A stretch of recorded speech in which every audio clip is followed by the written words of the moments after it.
Hello everyone and welcome to this patch breakdown of, I think it's patch 7.20, yes. Introducing patch highlights, which I watched a little bit of it. I wasn't very impressed. It was rather, it's a nice touch for those that don't want to go through the whole patch node thingy, okay? Let's just put it that way. But looking at it, so we have Evelyn coming out this patch, and she's got reworked, which means that she has new abilities, or at least some of them got changed. She got a visual update too, so she's actually looking rather nice, and I'm looking forward to seeing how she'll work in patch 7.20 once she'll actually become a bit of a bigger pick, most likely, hopefully. Unless they did something very terrible. I'm looking forward to seeing how she'll work out in new patch. Looking at Brand, however, Brand gets mana when he kills an ablaze unit. So looking at it, gains 6, 8, 10, 12, 14, 16, 18 when he kills a unit afflicted by blaze. So this means that Brand will most likely transition more into a mid lane. Like, you don't kill minions as a support. I'm not saying that he'll become flavor of the month, that he'll become the best mid laner instantly. All I'm saying is that with this in mind, with him getting more mana whenever he kills an ablaze unit, he'll have more mana to work with in lane, and therefore that'll most likely push him more towards the mid lane than to the support role, because of him being able to then have more presence in lane, being able to spam his abilities more, being able to try and punish his opponents, opponent, unless there's a jungler of course in the mid lane, his opponent more often, yes. I like the idea. I don't see why not. Like, Brand is definitely not a bad champion at all. Just preferred down in the bottom side because he has more kill pressure as a bottom laner than in the mid lane, and he's very immobile too. Hopefully it'll give him a little bit more burn to his abilities, a little bit more power. We'll have to wait and see. I don't think it'll make him a super strong pick right off the bats, but I do think that it'll at least push him more towards the mid lane role, and then we might start seeing people pick him up, maybe. So, Graves, health regen increased, Q first shot scaling increased. In terms of competitive play, Graves hasn't seen a lot of pick, so he hasn't seen any light of the day recently, let's just put it that way. And that means that you have to do something about it.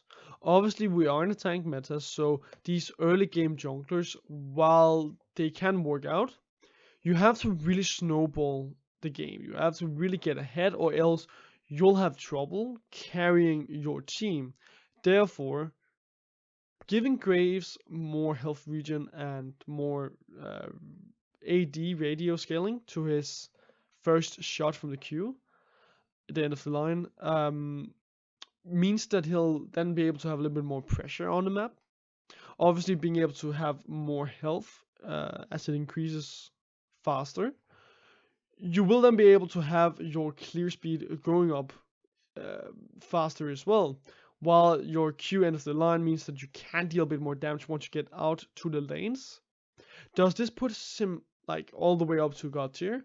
No, but it does give him a little bit more to work with, which I do think is quite fine, because once we get out of this tank meta, I do believe that Graves can be one of the big contesters to come back. But for now, just giving him this extra regen does mean that he might be able to go up against these tanks. Obviously, we're not going to see it in any competitive play because the last patch that will be used is patch 7.17 or 18. I can't quite remember, but one of those two patches, and obviously this then applies over to the solo queue aspect. But obviously there are some amateur tournaments which then can maybe use Graves a little bit. Mantra cooldown refund on hitting enemies increased. A little bit more spammability. Seems fine. I don't see why not. Mantra can be down quite a lot in the early game, so giving her a little bit more cooldown reduction means that she'll be able to try and punish her opponent more in lane, because of looking at the cooldown. You do get a chance to spam your mantra oftener because of you then having 3 seconds being taken off your cooldown, or 1.5 because of your attacks. Ornn, W deals max health damage instead of current health. E, more reliable hits terrain. R, reactivation no longer has a cast time. So, Bellows Breath. God deals max health damage instead of current. Okay. So, it did get nerfed a little bit in terms of the numbers, but in terms of maximum health, that does give him a little bit more firepower to work with. I do like that change. Ornn hasn't really seen any play, been a very hard champion to work out the mechanics of.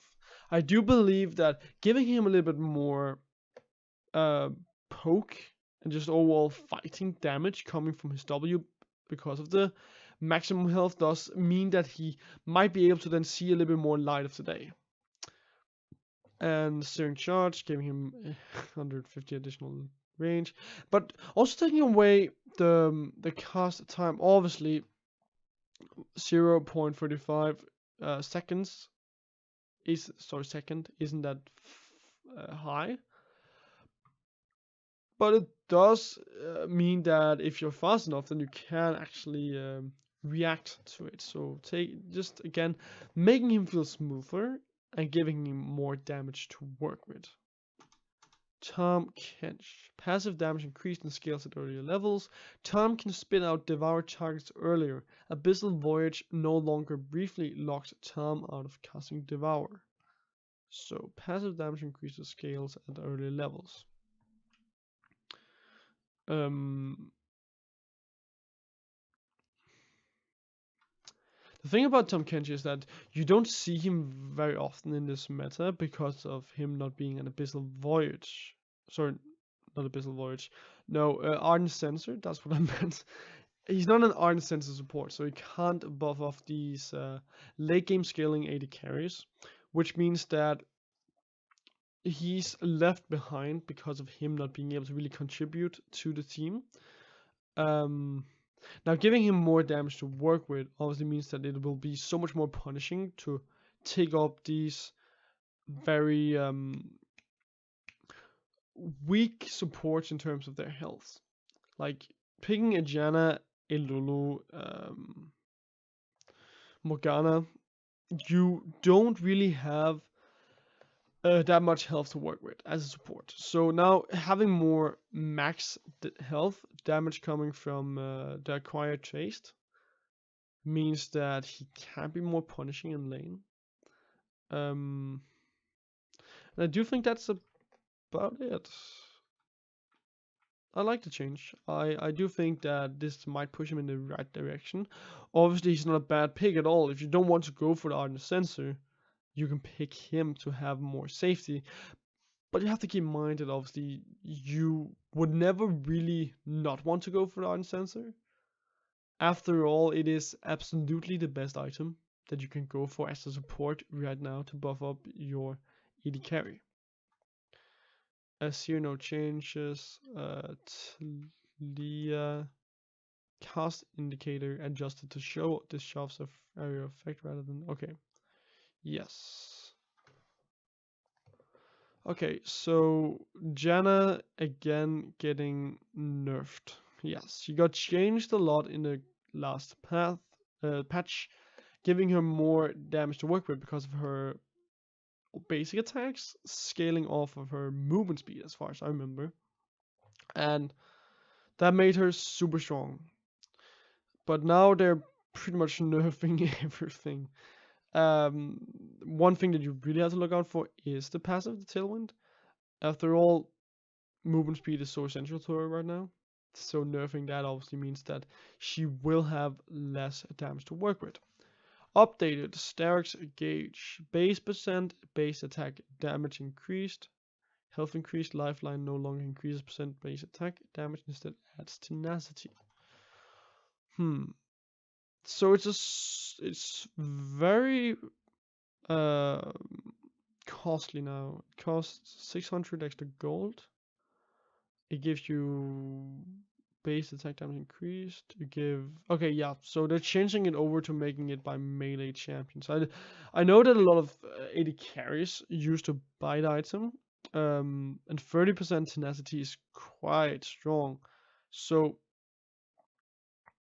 I like the changes. Will it make it a strong item? I don't know. I want to see it in action, because you have to keep in mind that you can now build it on boosters such as Fiora, where it could be super good.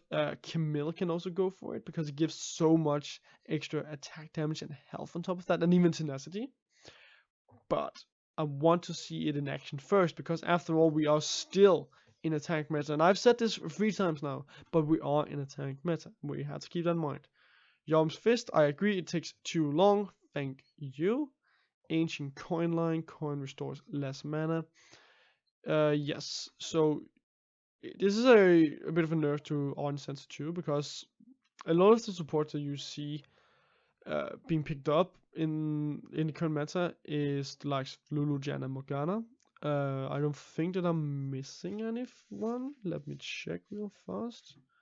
Yeah, we can't. So yes, we can't. So obviously, these supports, they bring a shield or a buff in some way, and that gives you uncensored. So taking away some of the missing mana that you can get from the ancient coin line means that they'll be able to spam that a little bit less in lane. And giving 5% 5 extra ability power to Spell Thief's Edge does give a little bit more flavor to the item. Will it move up? I don't know. We have to see changes to Uncensored before I think that'll change. Crocs. Smooth out Crocs' splitting animation. Cool. Cool. And that might just be it, I think. So yes, yeah. Okay, well, thank you all for watching. I hope you enjoyed. Do remember you can leave a like, subscribe, find me on Twitter, Facebook, Instagram, whatever. I do appreciate all of your support, and hopefully I'll be able to upload a new video once we reach the next patch, which I do believe is the no, yeah, I think that might just be the preseason patch. So I'll see you for that one.